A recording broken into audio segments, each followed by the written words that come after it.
Hello friends, आपका स्वागत है मेरे यूट्यूब चैनल में। आज 67वीं यूपीएससी का जो री एग्ज़ाम हुआ है उसका आंसर की लेके आपके सामने आया हूं।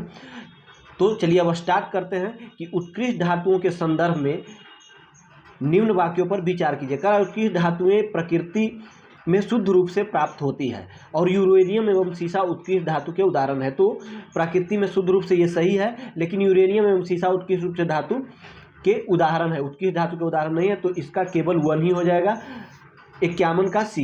नेक्स्ट क्वेश्चन कह रहा है कि शुद्ध जल में नमक को घोलने से जल का क्वथनांक बढ़ जाता है एवं जल का हिमांक घट जाता है, सही है। और जल में जब मिथाइल अल्कोहल डालते हैं तो जल का क्वथनांक घट जाता है, तो इसका आंसर बी हो जाएगा, 52 का बी। नेक्स्ट क्वेश्चन कह रहा है कि बायोगैस का निम्न में से कौन सा अवयव है, तो मीथेन हो जाएगा, 53 का सी हो जाएगा। नेक्स्ट क्वेश्चन देख लीजिए कि निम्न में से किस रसायन के कारण पटाखा फूटने से चमकदार लाल रंग दिखाई देता है, तो एस्ट्रोसियम। नेक्स्ट क्वेश्चन है लवण युक्त वातावरण में प्रेमी पौधों को क्या कहते हैं, तो लवण मृदोभिद कहा जाता है।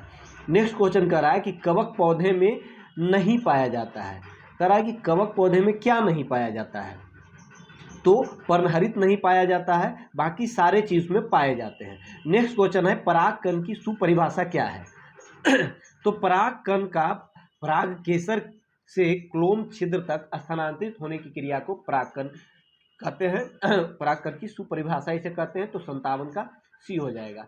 नेक्स्ट क्वेश्चन देख लीजिए कि पौधे अपना पोषक तत्व मुख्यतः किससे प्राप्त करते हैं, तो इसमें ऐसे तो सबसे प्राप्त करते, तो इसका ई ही हो जाएगा, क्योंकि मृदा से भी प्रकाश से प्रकाश संश्लेषण, तो इसलिए इसका ई हो जाएगा। नेक्स्ट क्वेश्चन देख लीजिए कि पाइन, फर, स्प्रूस, सेडर, लॉर्च एवं साइप्रस आदि मशहूर लकड़ी उत्पादन पौधे में से बहुत से भारत के पहाड़ी क्षेत्रों में भी पाए जाते हैं, क्या कहलाते हैं, तो अनावृतबीजी कहलाते हैं, अनावृतबीजी, तो 59 का डी हो जाएगा।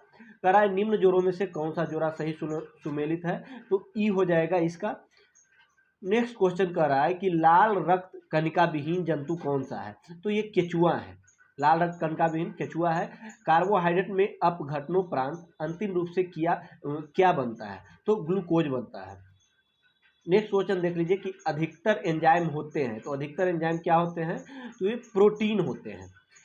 कह रहा है किस वैज्ञानिक चिकित्सक ने पहली बार टीकाकरण की शुरुआत की है, तो एडवर्ड जेनर ने। नेक्स्ट क्वेश्चन देख लीजिए कि वाशिंग मशीन का कार्यकारी सिद्धांत क्या है, तो इसका है अपकेंद्रण होगा, इसका अपकेंद्रण है।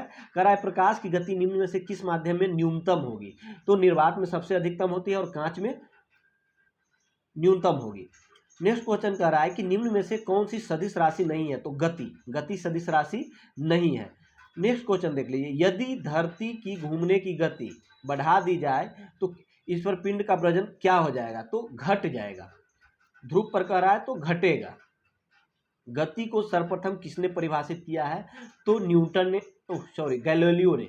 गति को सर्वप्रथम गैलीलियो ने परिभाषित किया है। कह रहा है किस नियम के अनुसार समान ताप और दाब पर सभी गैसों के निश्चित आयतन में अणुओं की संख्या समान होती है, तो इसका है आवोगाद्रो का नियम।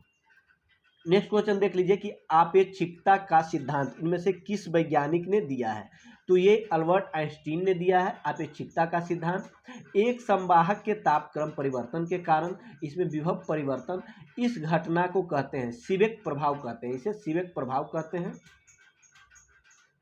निम्न में से किस मंत्रालय संगठन ने यूथ इन इंडिया रिपोर्ट 2022 जारी की है, तो सांख्यिकी और कार्यक्रम कार्यान्वयन मंत्रालय ने।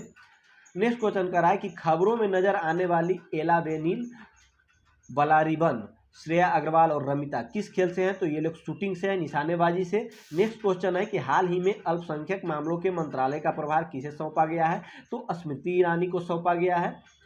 नेक्स्ट क्वेश्चन है कि 15वें राष्ट्रपति में यूपीए का यशवंत सिन्हा थे, यूपीए की तरफ से राष्ट्रपति उम्मीदवार। अपने उपन्यास टूम ऑफ सेन यानी रेत समाधि के लिए अंतर्राष्ट्रीय बुकर पुरस्कार प्राप्त करने वाली गीतांजलि श्री हैं। नेक्स्ट क्वेश्चन है बिहार से किसे 2022 में दादा साहब फाल्के भारतीय टेलीविजन पुरस्कार से सम्मानित किया गया है, तो दीप श्रेष्ठ को किया गया है। नेक्स्ट क्वेश्चन है कि बिहार में आर्थिक सर्वेक्षण 2021-22 के अनुसार वर्तमान में राज्य में शहरीकरण 15.3%, ये हो जाएगा 15.3% हो जाएगा। बिहार में खादी के ब्रांड एम्बेसडर कौन है? तो मनोज तिवारी हैं। सीता माता की विश्व की सबसे लंबी मूर्ति 251 मीटर की, तो ये सीतामढ़ी में बन रही है। चलिए नेक्स्ट क्वेश्चन देख लेते हैं। कह रहा है कि सूची 1 को सूची 2 से मिलाइए, तो इसमें ए हो जाएगा कि बिहार के राज्यपाल कौन है? तो श्री फागू चौहान है। बिहार के मुख्य न्यायाधीश संजय करोल हैं। बिहार के मुख्यमंत्री श्री नीतीश कुमार है और बिहार के मुख्य चुनाव न्यायाधीश श्री HR श्रीनिवास है, तो ए हो जाएगा। नेक्स्ट क्वेश्चन देख लीजिए कि बिहार में ऑपरेशन प्रहार शराबबंदी से रिलेटेड है, क्योंकि बिहार में सबसे प्रमुखता से चलाया जाने वाला है शराबबंदी पर ऑपरेशन प्रहार।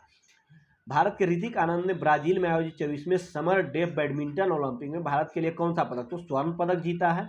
हाल ही में बिहार में किस स्थान पर उत्तर भारत का पहला बर्ड रिंगिंग स्टेशन? तो ये भागलपुर में खोला गया है बर्ड रिंगिंग स्टेशन। निम्न में से किसने बिहार में गिद्ध संरक्षण योजना शुरू की है? तो वाल्मीकि टाइगर रिजर्व में की गई है। नेक्स्ट क्वेश्चन है कि सुनंदनी कार्यक्रम संबंधित है, तो ये आंगनबाड़ी कार्यकर्ताओं से संबंधित है। अगर फ्रेंड अभी तक मेरे चैनल को सब्सक्राइब और लाइक नहीं किया है तो जरूर सब्सक्राइब कर लीजिएगा, ताकि आगामी वीडियो आपके पास आसानी से पहुंच जाए। नेक्स्ट क्वेश्चन कर रहा है कि जुलाई 2020 में किस देश के पूर्व प्रधानमंत्री शिंजो आबे को गोली मारकर हत्या कर दी गई है? तो जापान के पूर्व प्रधानमंत्री।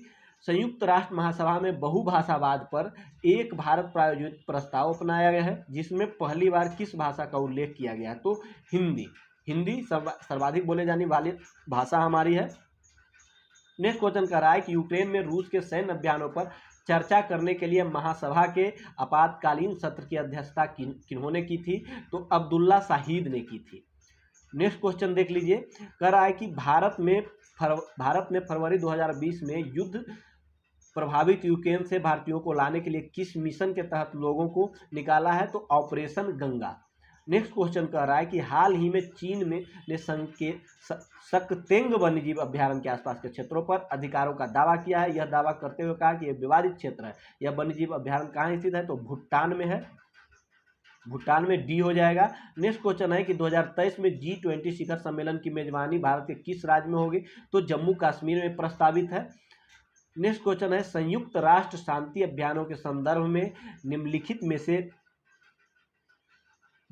में से कथनों पर विचार कीजिए। तो ये अभी सेंसिटिव क्वेश्चन है, इस पर अभी विचार नहीं कर सकते हैं। नेक्स्ट क्वेश्चन है कि हाल ही में किस देश ने संयुक्त अरब अमीरात के साथ एक मुक्त व्यापार समझौते पर हस्ताक्षर किया है? तो इसका ई हो जाएगा कि कोई नहीं। नेक्स्ट क्वेश्चन है कि आर्कटिक की जलवायु की निगरानी के लिए किस देश ने अपना उपग्रह आर्कटिका M लॉन्च किया है? तो ये रूस किया है। किन्होंने किया है? तो रूस ने। तो चलिए अभी का सेशन समाप्त हुआ। आगे का वीडियो हम जरूर डालेंगे, चैनल को आप सब्सक्राइब कर। चलिए धन्यवाद।